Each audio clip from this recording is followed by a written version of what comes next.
My pranams to all Atma Jyotis, divine light of the self. Let us contemplate on the theme, who am I?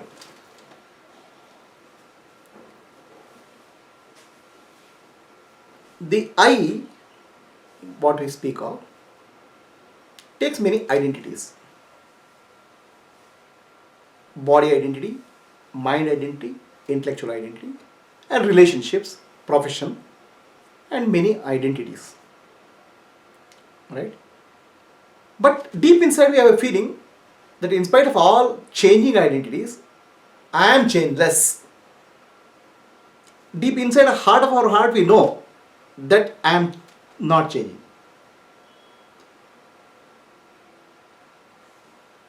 With reference to body we'll say I am old, I am young, okay, I look smart, all those things we'll say. But your body itself has undergone changes from her childhood to your present condition. But in spite of that, deep inside you are feeling that I has not changed. Right? So, but you are still referring the body as I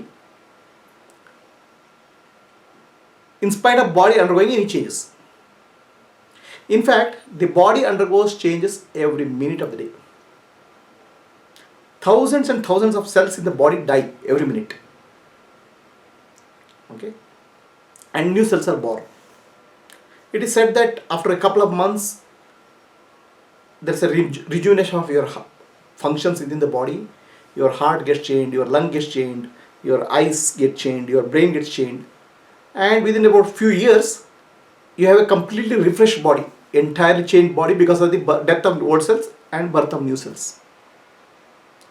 So whatever body you have, you consider yourself, that body is no longer there. It's already undergone changes. It is undergoing changes every minute as well as over a period of time.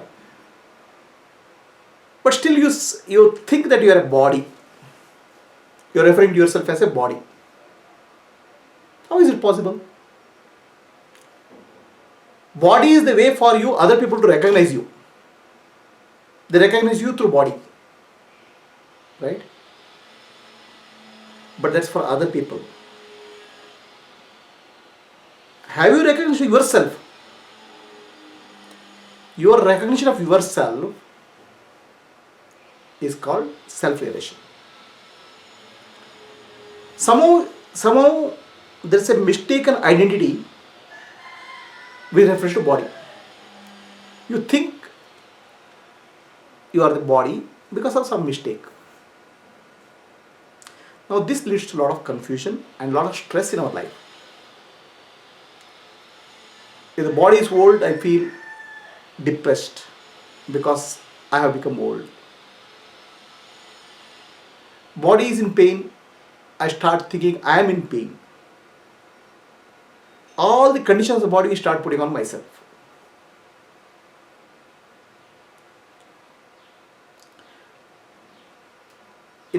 Earlier I was in a rented house. The house was locked and the key was given to the owner. I went to the owner, the first time I met her, I went to the owner and I asked for the key. I asked for Ajji key kodi. Grandma, give the key. She's an old lady.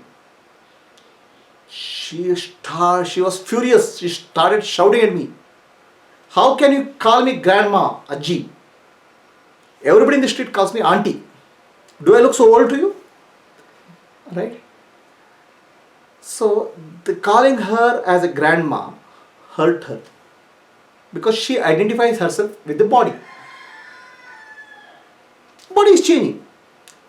But somehow deep inside us, we feel that I is not changing. Right? There is an unchanging I and changing body. Are you the unchanging I or changing body? Which of this is true?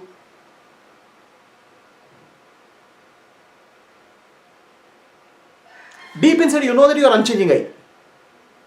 Right? But somehow you are confused yourself with the changing body. Just because others recognize you through the body, you mix up your deep inner feeling of I am unchanging with something changing. Are you true to yourself? If you are true to yourself, you recognize that I am different from body because I am unchanging. Deep inside feeling is I am unchanging. But you are living under the illusion that you are changing body just because everybody refers you to the body. You are something inside the body but not the body. Just like a chocolate. Chocolate is wrapped around. There is a wrapper around the chocolate. A nice wrapper. People say this is chocolate. Is the chocolate wrapper or the chocolate is inside the wrapper? Are you the body or are you something inside the body which is not changing?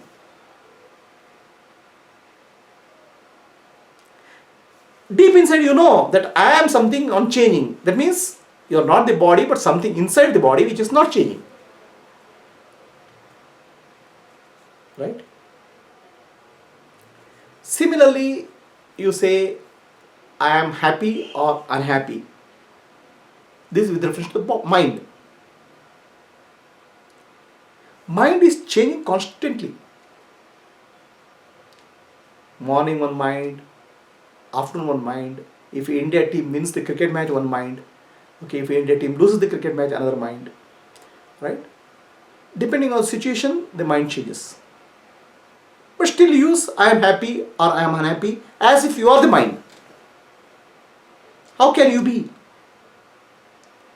Again, deep inside you know that I is not changing, but mind is changing. Still, you are associating changing with the unchanging. How is it possible? Since similarly, when you say, I am worried, the worry thinking is the intellect. Intellect is itself changes.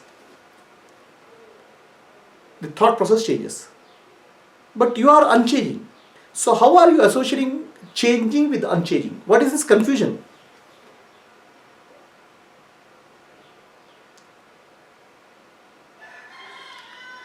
This association of changing with unchanging is called ego. The ego is the one who associates unchanging you with the changing body, mind and intellect. This is called ahankara. So the ego has two parts, unchanging part and changing part. You understand? The unchanging part and changing part. Changing part is body, mind, intellect and your relationships. Unchanging part is yourself. So it's both are getting mixed up in the ego. So you have to separate out what is the unchanging part, what is the changing part. The unchanging part of you is called the real I, the self, the Atma, individual self. This unchanging part is called individual self, Jivatma. And changing part of you is called body, mind, intellect and relationships, whatever you say. So the ego mixes the unchanging with the changing. Deep inside you know that I am unchanging. That means even with the ego you know that I am unchanging. Nobody has to tell you. It's self-evident for you. But while dealing you are confusing. Dealing with the world you are confusing. The changing with unchanging. Okay. So we are speaking of I. Different I's. I am body. Okay. I am mind. I am intellect. So I am body becomes I am the doer because body is the doer. I am the mind becomes I am the feeler or enjoyer.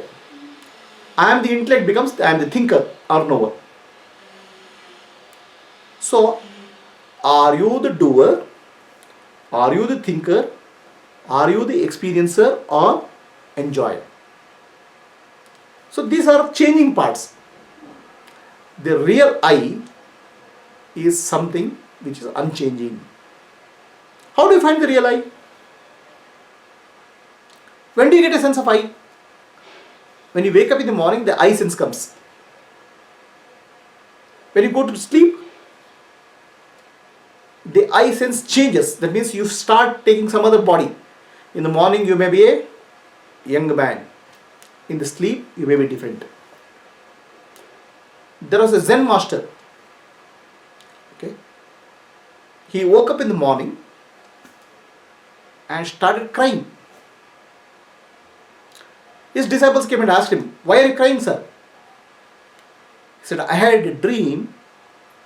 In the dream I was a butterfly." Okay. The disciple said, "So what, sir? It's a dream.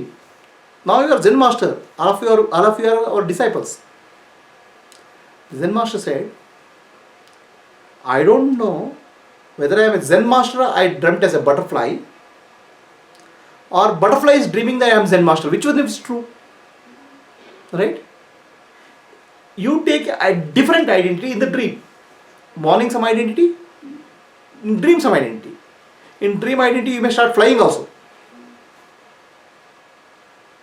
In deep sleep, no thoughts, you have gone into a peaceful, restful sleep. There is no identity. Has the identity disappeared? Looks like it is not. When you morning, again it comes up with all this. It's like a booting up a computer, no? You shut down a computer, everything is closed. But when you boot up, again all your programs, everything comes up. Similarly, your ego is like a program. It operates, then it shuts down, goes to deep sleep, then it comes up again. This is the ego program.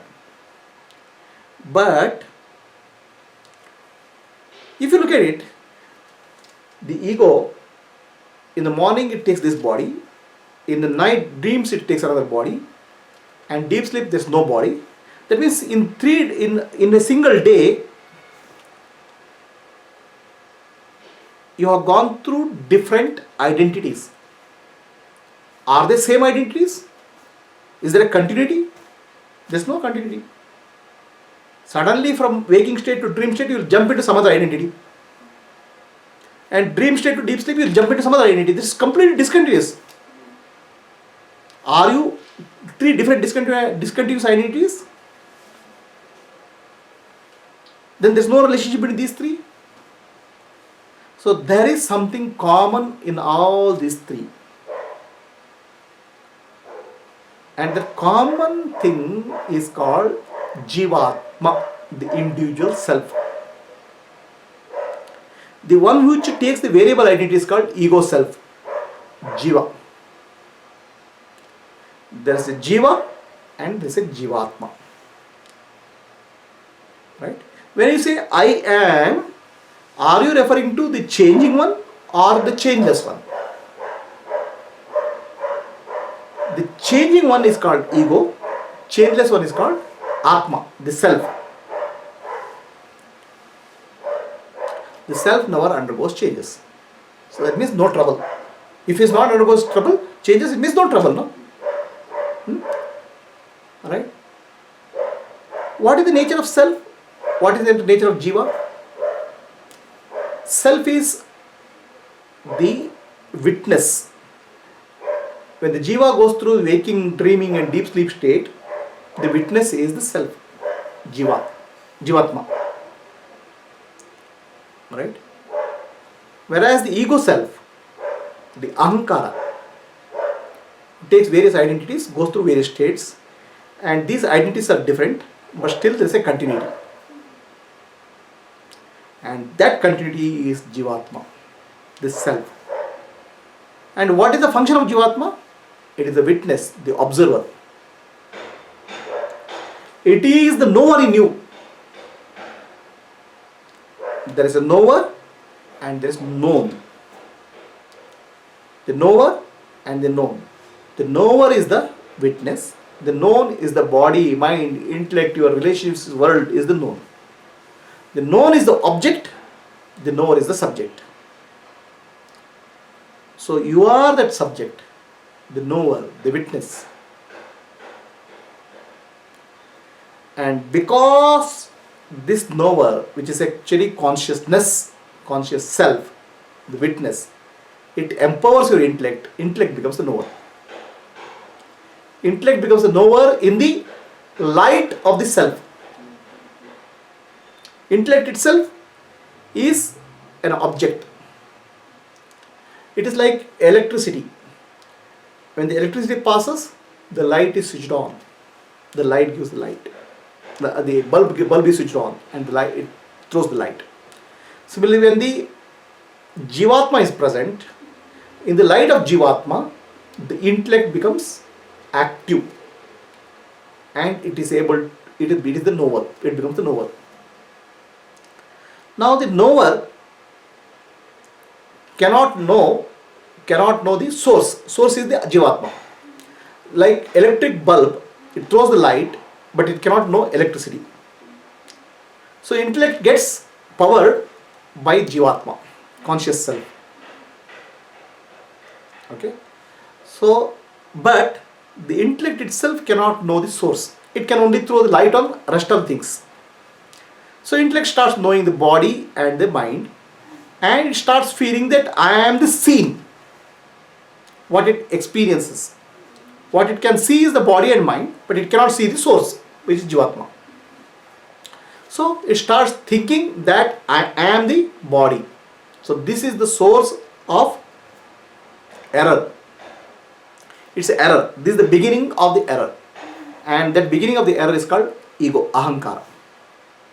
And over a period of time, it keeps on growing. That ego will start accumulating impressions, which goes into memory.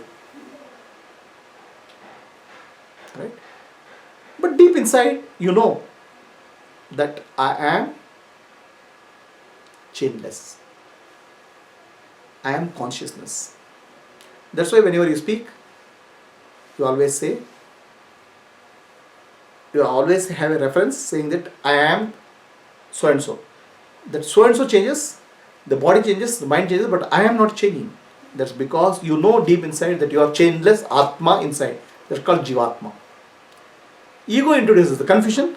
Self-realization is getting over this confusion by inquiring into true nature of ego. Right? So when you say I am, which is true I am? The true I am is the Jivatma, the Atma, the self. Okay? But the ego, Jiva, Ahankara, takes the possession of the body and says, I am the self. That's why it's called Jiva. The original self is Jivatma, the self, Atma, and ego takes the position of the self and says, I am the Atma. That one who takes the position of that is called Jiva. Jiva identifies with the body, mind and intellect, whereas Atma is pure consciousness, silent peace. Atma is the divine in you. Atma is the God in you. The Jiva or ego and intellect, Buddhi, these get powered by the Atma. These get powered by the light of the self, the awareness which falls on these. Without that light, they are dead. So what are you really? Who are you really? Are you the body which is changing? Are you the mind which is changing? Are you the intellect which is changing? Or you are the chainless eternal self, Jivatma. Jivatma is the Amsha of the Paramatma, God. So this Jivatma is nothing but God. You are one with that God. To realize this is called self-realization. Any questions?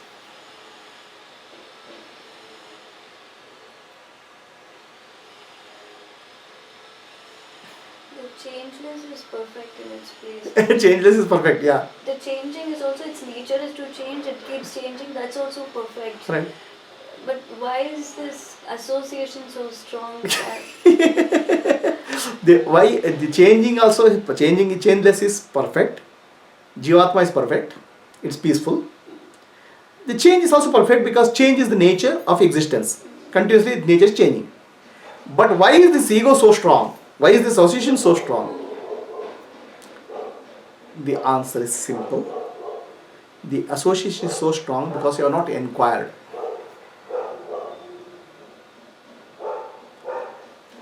There's a marriage party. Okay. There is people from boys' side, there are people from girls' side. There are some smart talking guys, con men. They come to the marriage party well dressed and talk to everybody. The girl side thinks he's from boy side from boy side thinks he's from girl side. So this man has come to at least eat food and if possible rob some jewelry. So the girl side also thinks, the girl side people are thinking that this guy is from boy side, so they are talking nicely. Boy side people are thinking that this guy is from girl side, they talk nicely. Nobody is finding his true identity. Then suddenly one person from the girl side gets a doubt. Is he from boy side and what is the relationship with the boy? So he can't ask that person directly. So he asks the boy side, the boy's parents, oh, what is it man to you? So boy said, I thought he is related to you. So now boy side and girl side together start looking at that boy, the man. So suddenly he realizes that everybody is looking at him. And he sees that his true color is coming out. Before anybody asks who is he just disappears. So what happened here? So he was enjoying, right? He is the thief. The ego is the thief. It is strong as long as you don't inquire. As you start becoming aware, the thief disappears. That's why Sri Ramana Maharshi taught the self-inquiry. Whenever a lot of thoughts arise in your mind, ask who is thinking? Who am I? Who is this? Am I the changing one who is thinking or changeless one? For whom these thoughts are coming? Who am I? Ask this question, and the moment you ask this question, the thief disappears. Because Atma has peaceful, silent, conscious. It has no questions. The ego is never peaceful because it's associated with changing ones. Okay? It's restless. Ask the question, who am I? Immediately you'll go back to your own true self, which is peace. So, and this ego is thriving because you are not inquiring. The self-inquiry is the key. Any questions? When the buddhi is possessed by ego, how can buddhi ask who am I? Ah. Under the influence of ego.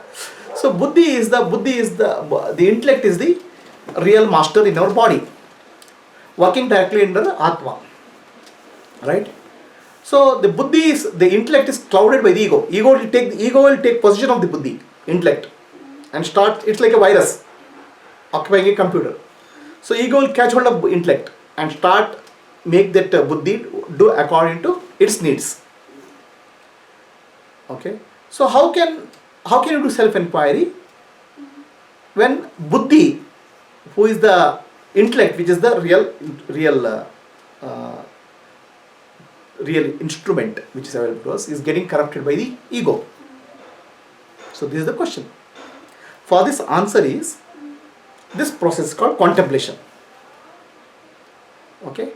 You need to contemplate on the basis of spiritual truths. So that what is this contemplation? I'll tell you. Okay? How to come out of the ego, grip of ego, the process is called contemplation. Right?